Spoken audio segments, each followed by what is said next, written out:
Alright y'all, today we are going to be making Okra Succotash. For this we have some okra. I'm using a frozen okra 16-ounce bag. You can use fresh, I just couldn't find any.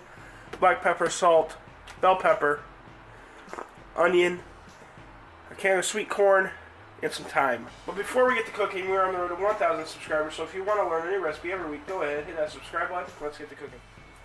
Alright y'all, first thing we're going to do is dice up our onion.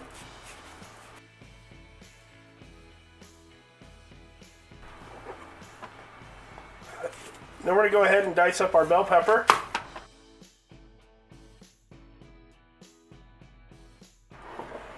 Okay, once we have our onion and bell pepper prepped, we're going to go over to the stove.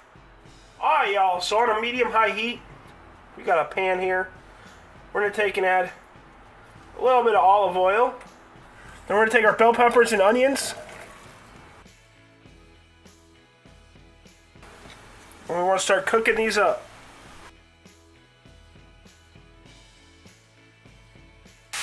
Then we're going to take a quarter of a teaspoon of thyme, take half a teaspoon of salt, and a quarter of a teaspoon of black pepper.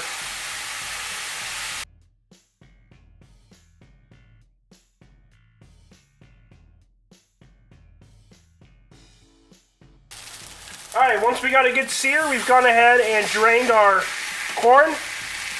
We're going to take our okra.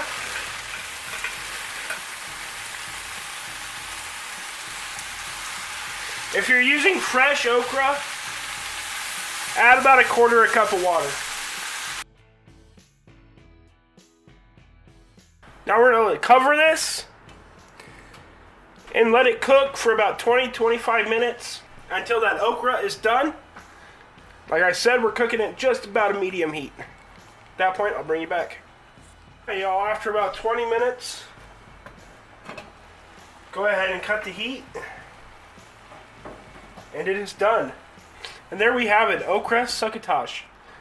This is an amazing side dish to serve up with whatever you want. But if you like this video, go ahead and hit that like and subscribe button down below. There's a video here that YouTube thinks you should watch. And until next time, keep on cooking on.